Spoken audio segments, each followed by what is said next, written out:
Now, in terms of a 500-year-long crisis, essentially what we see right now is the conclusion of a process of globalization which has been in operation for some 5 centuries. Of course, it was 500 years ago that the Americas were included in circuits of exchange, trade, and exploitation that gave rise to a new influx of fuel that expanded the global economy. Now, what were some of those things that were introduced into the global economy? Well, they were money in the form of silver, which was then used by European states to access the very well-developed markets of the Indian Ocean world.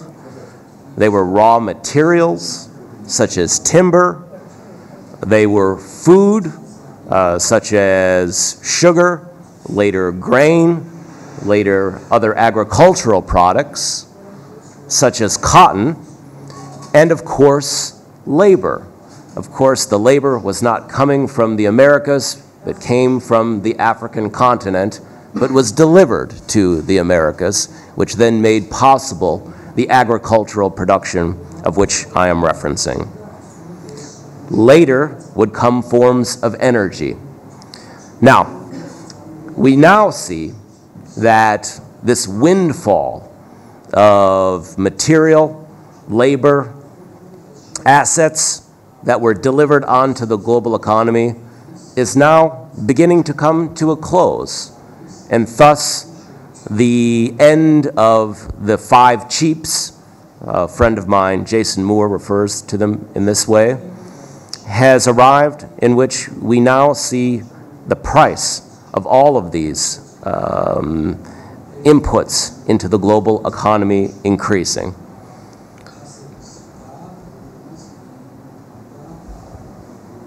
Now, some 200 years ago, we witnessed a period in the development of the global economy in which it appeared as though the law of diminishing returns, as economists refer to it as, was in full operation, in which perhaps then as well we had reached the limits of the ability of the globalist system to continue delivering wealth and possibilities and prospects for productivity gains. It was at this time that both Adam Smith's Wealth of Nations was written, and it was also at this time that Thomas Malthus had wrote his work on the limited prospects for continued growth in the global system. Now, did we see at that period of time, some 2 centuries ago, almost 2.5 now, a stagnation in the global economy, one which was never overcome? Well, of course not. We saw just the opposite. Well, what happened? Well, one of the things that we saw, of course, was just as we have observed at many points in human history, we began to see that the most developed parts of the world began running out of fuel. There was an energy crisis. And again, we have seen this in terms of civilizational rise and decline over thousands of years, where many civilizations have come up against the limit of the amount of food that they could produce and the amount of energy that they could consume, usually in the form of timber, wood. But roughly some 2 centuries ago, we see that in the most developed parts of the global economy, in today's China and in Northwest Europe, that they began running out of the chief fuel source, which was wood. And of course, instead of going into decline in Northwest Europe, we know that something different happened. And that different thing was that they discovered coal in their midst. So, right next to the largest cities in the United Kingdom, where a kind of proto-industrialization was on the cusp of taking off and moving forward. Instead of running out of energy, they all of a sudden had an endless supply, or what seemed as though it was an endless supply, in the form of coal sitting next to their cities. Now, this coal came with a bit of a challenge. Just as we saw about 2 hours ago in the United Kingdom, the problem that we have often is with rain. And so their mines would flood, and they had to figure out how to get the water out. So as Kenneth Pomeranz, an old colleague of mine, now at the University of Chicago, wrote in his book some dozen years ago, we saw a United Kingdom that was able to overcome this challenge by using steam power. This device that had been laying around, the steam-powered engine, for some time, one that never had been really deployed for anything serious, now had a real use, a real value. It could pump water out of the coal mines, and in so doing, make that coal available for fuel. Of course, we know that this would become one of the transformative events in world history. The development of a mobile, reliable source of power in the steam engine, and with it, industrialization, rather than stagnating for lack of a source of energy and power, was instead able to race ahead in the 19th century. Now, of course, this oversimplifies the story. It wasn't simply a new source of power, a new mobile source of power that powered forward the industrial economies of Northwest Europe and left China behind. China, of course, had a different set of challenges, similar and different. While they also were running out of wood for fuel, their coal mines were very far away from their cities. They also happened to be in very dry, arid areas, and the challenge that they faced was that their mines would always explode. And they built very clever ventilation shafts to prevent this, but nonetheless a different set of challenges and a different solution, which created a different trajectory in terms of their respective histories. Well, we know that the United Kingdom and some other European powers at this time were also able to deploy force to also achieve leverage and advantages in the global system. Britain was able to develop a textile producing advantage that was one which would put it ahead of any of its competitors. And it did so not only with technological advantages, but it did it with the power of its military, of its gunboats. It would destroy alternative sources of production in places like Dhaka in modern-day Bangladesh and ensure that they would be the sole chief producers at the best cost of textiles. Now, this provides some understanding of how we got to our modern industrial world, some of the challenges that had to be overcome, and why Thomas Malthus's world, one of the law of diminishing returns, did not take hold. A new major source of fuel was delivered, and with that, endless almost possibilities for incorporating new sources of raw materials and expanding circuits of exchange in the global economy.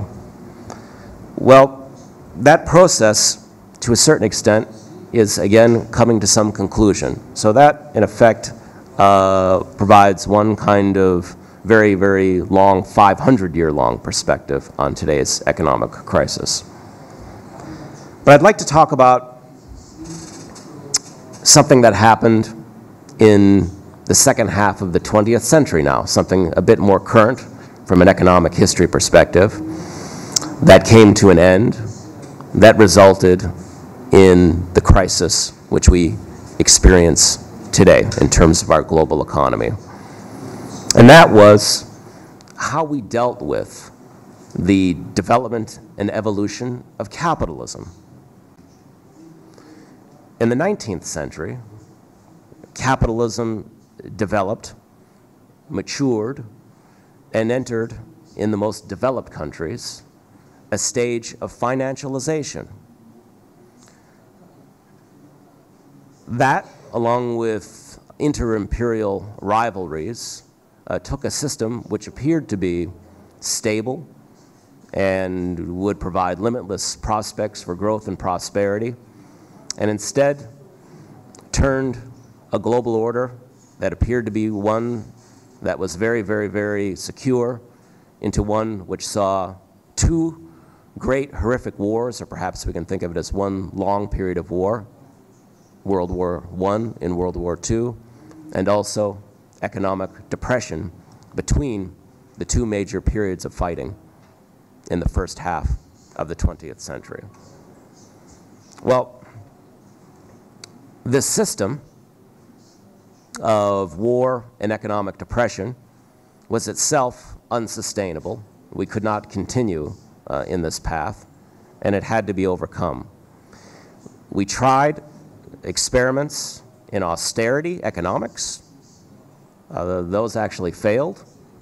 They were tried and applied in places like Germany, Italy, Japan in the early 1930s, and consequently gave rise to fascist or aggressive military experiments that contributed to the return of conflict with World War II. So this, indeed, was not the answer. Austerity proved to be, indeed, a very dangerous idea, as Mark Blythe has recently written about. But after two world wars, economic depression, the world economy was redesigned. It was redesigned at the Bretton Woods meetings, in which we had economists such as John Maynard Keynes in 1944, who was serving as the United Kingdom's representative, Harry Dexter White, who served as the Americans' representative to this meeting.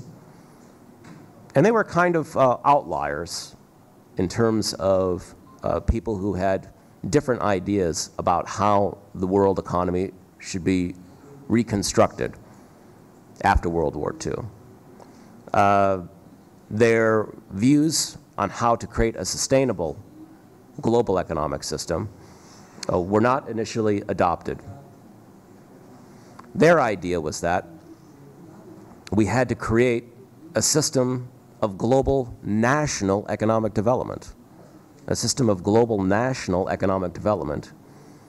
And if nations developed their economies, this in turn would give them something to trade and would create a global economic integration based on national economic development.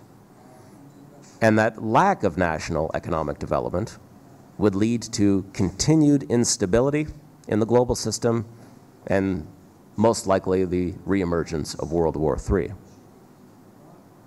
Without getting into the details too much of how such a new system was created 50 years ago, let's just say that things such as capital controls were deployed and that the United States and the United Kingdom were able to, at least for a while, to get their bankers to behave themselves, both through regulation and also through the threat of nationalization. The elites of the United States and the United Kingdom came to accept the ideas of John Maynard Keynes and Harry Dexter White after the global economy went into recession again after World War II. Keynes and White predicted that this would be the outcome of the massive cut in government spending as the major warring nations began to demobilize their militaries. And of course, with the withdrawal of all of this demand, from their economies. That's precisely what happened. And so, very quickly, the elites of the United States and the United Kingdom got religion on Keynesian economics. To use an American colloquial expression, they were scared straight. Now, this also references a quote by the iconic Winston Churchill, the famous British Prime Minister, the Tory, who of course once said of the United States that the United States typically always does the right thing, long pause, after exhausting all other options. Now, after exhausting all other options, and after a system that was workable was created, we essentially saw the second law of physics, of thermodynamics in physics take place, that of entropy. And the very successes of this Bretton Woods order, which created high levels of national development, high levels of economic growth, ultimately created the conditions for its demise. Eventually, and this was something that nobody, of course, envisioned at the time, the defeated powers of World War II, Germany, Japan, and also those that had succumbed to the Axis power, such as France, became extremely competitive very, very quickly. By the 1960s, they were beginning to confront the United States head-on at the high value-added levels of the economy. Labor, which had been well paid during this period of time, continued to make demands on the system. The very success of the system began to create resource shortages as it began to consume many raw materials. And of course, the former colonial world and the poor nations of the global South began to rebel and follow Che Guevara's exhortation to see 1, 2, and 3 and more Vietnams. All of this, by the 1970s, created problems which would have to be resolved. And thus, the system was repaired by destroying it. The village was saved by, in effect, destroying it. The United States' Secretary of the Treasury in the 1970s, a fellow named William Simon, in effect suggested that what was needed was a return to a global system in which the United States led not by manufacturing any longer, but through financialization, where it still had a clear global lead. And he instructed the British, chiefly James Callaghan, the Prime Minister of the United Kingdom in 1976, that the United Kingdom should do the same. And this was before the United Kingdom could draw on North Sea oil. It was importing much of its energy. It was broke. It needed a big loan from the IMF. And so they had to listen to what Mr. Simon had to say if they were going to get an IMF tranche payment to cover their balance of payments problem. In terms of the global South, William Simon mentioned a reference to that, to quote him, that they had wandered from the reservation. He was referring to Indian reservations, that was his metaphor, in terms of their conduct of affairs, and they had to be placed back on that reservation. My colleague to my right actually had some personal experience in how that played out. Perhaps he might reference that in his remarks.